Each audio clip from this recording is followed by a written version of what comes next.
அன்னைக்கு காலையில 6 மணி இருக்கும். ராகவ் வீட்டு முன்னாடி உட்கார்ந்து துணி தச்சிட்டு இருந்தான். அந்த நேரத்துல கண்ணா அந்த பக்கம் நடந்து வரான். என்ன மாமா, இவ்வளவு காலையிலேயே துணி தைக்க ஆரம்பிச்சிட்டீங்க போல? ஆமாண்டா கண்ணா, இத முடிச்சிட்டு இன்னும் நிறைய வேலை மிச்சம் இருக்கு. உங்க அக்கா வேற ஊருக்கு போயிருக்காங்க, அதனால எல்லா வேலையும் நான் தான் செய்யணும். அப்போ மாமா, குமார் எங்க? இன்னும் எந்திரிக்கலையா? இல்ல கண்ணா, அவன் எந்திரிக்க மாட்டான்டா. சரியான சோம்பேறியா இருக்கான். எந்திரிச்சாலும் ஒரு வேலையும் செய்ய மாட்டான்.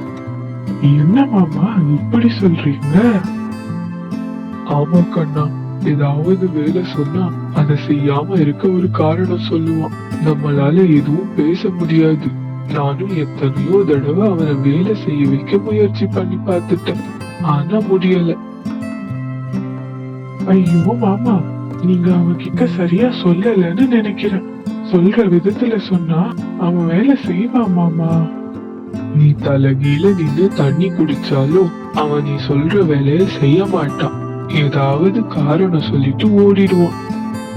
நீங்க இப்படி எல்லாம் சொன்னா கேட்க மாட்டீங்க. நான் அவன்கிட்ட போய் ஏதாவது ஒரு வேலை செய்ய வச்சுட்டு அப்புறமா வந்து உங்களை பாக்குறேன். போ போ, உனக்கு பட்டாதான் புரியும். கண்ணா குமார் இருக்கிற இடத்துக்கு வரான். அங்க குமார் சும்மா உட்கார்ந்துட்டு இருந்தான். டேய் குமார், எனக்கு ஒரு சின்ன உதவி செய்றியாடா?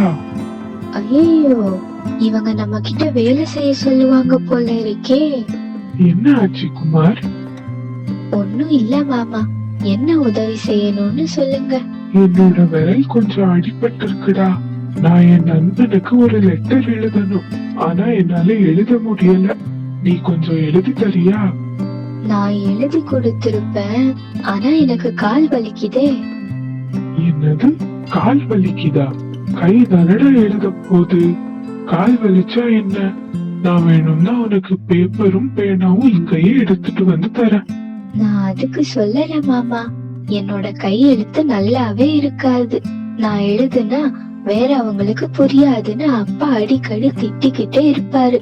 இப்போ இந்த லெட்டரை நான் எழுதுனேன்னா நானும் அந்த லெட்டர் கூட உங்க நண்பர் வீட்டுக்கு போய் அவங்களுக்கு படிச்சு சொல்லணும். ஆனா அவ்வளவு தூரம் போக எனக்கு கால் வலிக்குதே. கண்ணனுக்கு தலையே சுத்துற மாதிரி ஆகுது. அவன் அங்க இருந்து ராகவ் கிட்ட போறான். அப்பாடா, போயிட்டாங்க. என்னடா கண்ணா, அவனை வேலை செய்ய வச்சியா? ஐயோ மாமா, நீங்க சொன்னது நிஜம்தான். தலைகீழ நின்னு தண்ணி கூட குடிச்சிடலாம் போல. ஆனா உங்க பையன் கிட்ட வேலை வாங்குறது ரொம்ப கஷ்டம்.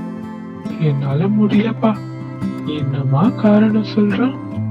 ராகவ் சிரிச்சுக்கிட்ட இப்படி சொல்றான். இது ஏற்கனவே எனக்கு தெரிஞ்ச விஷயம்தான்.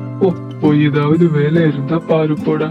சரிங்க மாமா, அப்ப நான் போயிட்டு வரேன். நீங்களும் அப்படியே லைக் போட்டு சப்ஸ்கிரைப் பண்ணிட்டு போங்க.